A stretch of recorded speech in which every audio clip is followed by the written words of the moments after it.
नमस्कार दोस्तों। बड़ा आदमी वैसे नहीं बनता। आप ये कहें कि कोई सिर्फ़ इसलिए कि ख़ानदानी रूप से बड़ा है और वो बड़ा ही कहलाएगा, ये यकीनन बात नहीं कही जा सकती। बड़े आदमियों की कुछ ख़ासियतें भी होती हैं जो उनको वाक़ई एक कद्दावर शख्सियत बनाती हैं, बड़ा आदमी बनाती हैं। आज मैं बात कर रहा हूँ रतन टाटा की, और रतन टाटा के बहाने से किसी एक युवक की बात कर रहा हूँ। बहाना रतन टाटा का है।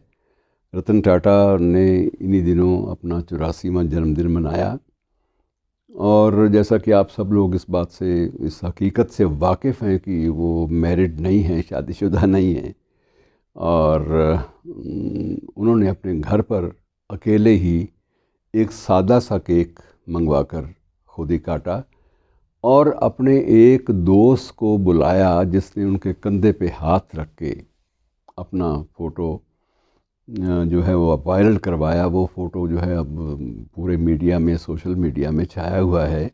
और ये 27 साल का नौजवान, नाम है शांतनु, और रतन टाटा उसे बेहद पसंद करते हैं। पसंद उसकी वजह है उनके पास। किस वजह से पसंद करते हैं मित्रों, वो वजह ज़्यादा दिलचस्प है। और ये शांतनु की एक किताब, रतन टाटा के साथ उसके एक्सपीरियंसेस 5 साल के, ये जो पुस्तक है, ये बुक है, ये हार्पर एंड कॉलिंस जैसे पब्लिशर ने शाया की है, और दुनिया भर में उस किताब ने भी तहलका मचा रखा है। शांतनु की उम्र मित्रों सिर्फ 27 साल है, और 27 साल की उम्र में उसने वो एक रुतबा हासिल कर लिया है जो उसकी अपनी पहचान तो बहुत ऊंची करता ही है, साथ साथ रतन टाटा का कद और भी ज़्यादा बढ़ जाता है। वह शख्स 160 कंपनियों का चेयरपर्सन है। रतन टाटा 160 कंपनियां उनके मातहत हैं, और इनमें टाटा स्टील भी है, टाटा मोटर्स भी है, बहुत सारी कंपनियां हैं। किन किन के नाम आप गिनेंगे, आपके लिए मुश्किल हो जाएगा। इतने नाम ना याद रखेंगे, ना जहन में याद, और ज़ोर डालना भी किस लिए। बड़ा आदमी है, और ये जो बड़ापन है, ये जो बड़प्पन है, ये उसने अर्न किया है, उसने कमाया है, उसकी अर्जित कमाई है एक तरह से उस शख्स की। मित्रों, बात सिर्फ इतनी, शांतनु के साथ रिश्ता सिर्फ इस तरह से जुड़ा कि शांतनु ने अक्सर देखा था कि जो आवारा कुत्ते होते हैं या जानवर छोटे छोटे, सड़कों पर, अंधेरी सड़कों पर जहाँ रोशनी ज़्यादा नहीं होती, वहाँ अक्सर वो कुचले जाते हैं वाहनों के द्वारा, व्हीकल्स के द्वारा, गाड़ियों के द्वारा। और क्योंकि रोशनी नहीं होती, इसलिए एकदम से ब्रेक लगाना किसी व्हीकल के लिए भी मुमकिन नहीं होता, और जानवर कुचले जाते थे, बेकसूर बेज़ुबान जानवर। और उसको इस बात की बड़ी तकलीफ़ होती थी। शांतनु ने जब ये तकलीफ़ देखी तो उसके मन में आया कुछ ना कुछ मुझे इस बारे में करना चाहिए। और शांतनु की जो पृष्ठभूमि है, बैकग्राउंड है, वो ऑटोमोबाइल की है, और इंजीनियर के रूप में उसने शुरुआती ज़िंदगी अपनी 22-23 साल की उम्र से शुरू की थी।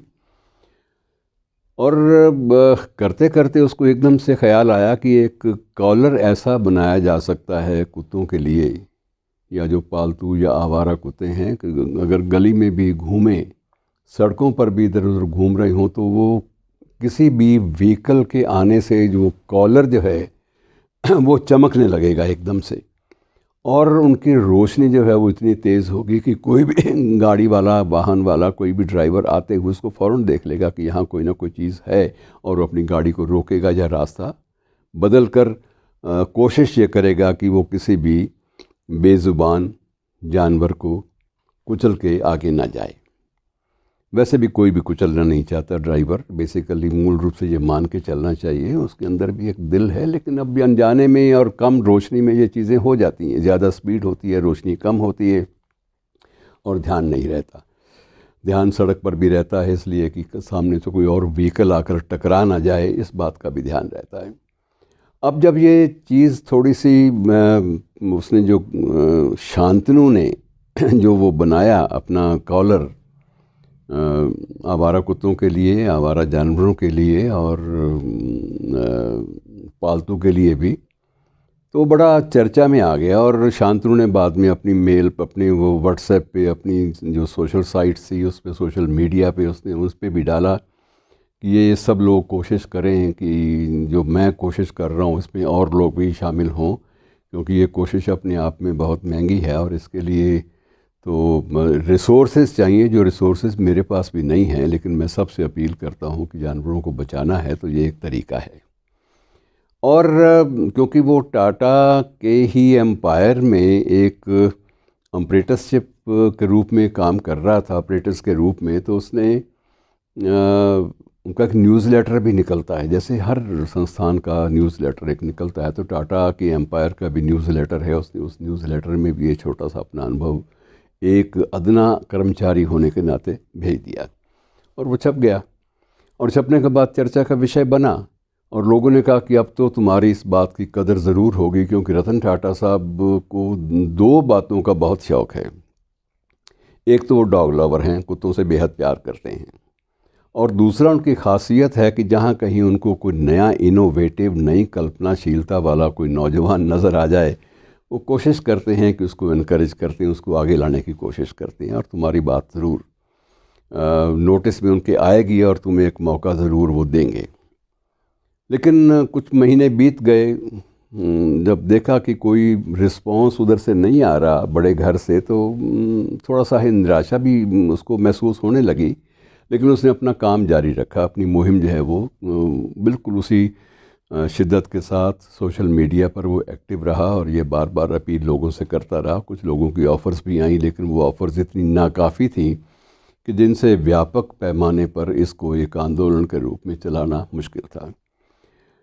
आखिर कुछ महीनों के बाद रतन टाटा के ऑफ़िस से फ़ोन आया, उसको बुलाया गया, रतन टाटा तुमसे मिलना चाहते हैं। और वो जब गया और उसके बाद जब रतन टाटा के सामने उसने सारी बातें की, रतन टाटा बड़ी खामोशी के साथ उसको देखते रहे और उससे कहा कि तुमने ये क्या किया है, बताओ ज़रा, तुम्हारे मन में ये फीलिंग कैसे आई। वो उसकी इनोवेशन, कल्पनाशीलता के साथ साथ उसकी सोच से प्रभावित हुए कि ये लड़का तो वाकई संवेदनशील है, सेंसिटिव है, और ऐसे सेंसिटिव लोग अगर कल्पनाशील, इनोवेटिव भी हो जाएं, कोई नई चीज़ उनके मन में, जहन में आए और उसको वो लागू करने की कोशिश में जुट जाएं, ऐसी कोई अगर उनमें गुण है तो ऐसे लड़कों को ज़रूर एनकरेज करना चाहिए। और उन्होंने कहा कि मैं तुम्हें कुछ पैसे भी दूंगा इसके लिए और तुम इसको एक मूवमेंट के रूप में चलाओ। कितने पैसे उन्होंने दिए इस बात का उल्लेख ना टाटा ने किया और ना उन्होंने ये उसे कहा कि तुम इस बात का भी ज़िक्र, मेरी इमदाद का जो ज़िक्र है, इसकी राशि का ज़िक्र किसी से भी सोशल मीडिया पे नहीं करना। अपने अकाउंट्स में करो, वो बातें अलग हैं, लेकिन सोशल मीडिया पे इसकी इश्तिहारबाजी मुझे नहीं चाहिए।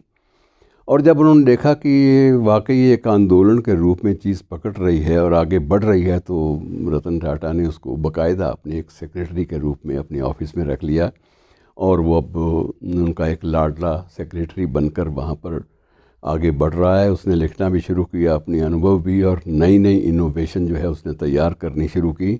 और इस 27 साल के युवक ने इतना मन जीता रतन टाटा का कि अब जन्मदिन है 84वां और अकेले सेलिब्रेट वो कर रहे हैं, क्योंकि देश में माहौल जो है वो इस बात की इजाज़त नहीं देता कि पूरी की पूरी एम्पायर के लोगों को उसमें शिरकत के लिए वो इनवाइट कर सकें। अकेले जब काट रहे हैं, सादा सा केक काट रहे हैं, और उस सादगी के मौके पर वो सिर्फ़ एक मेहमान को उसमें शिरकत की दावत दे रहे हैं और वो है 27 साल का शांतनु। तो मित्रों, ये जहाँ रतन टाटा के बड़प्पन की बात है, वहाँ इस बात का भी संकेत करती है कि अगर आप में कल्पनाशीलता है और साथ में सेंसिटिविटी है, आप संवेदनशील भी हैं कुछ चीज़ों के बारे में, तो आप आगे बढ़ सकते हैं, बशर्ते कि आपका दिमाग, जो अक्सर हमारे लोगों का बड़ी जल्दी ख़राब हो जाता है, वो ख़राब ना हो जाए।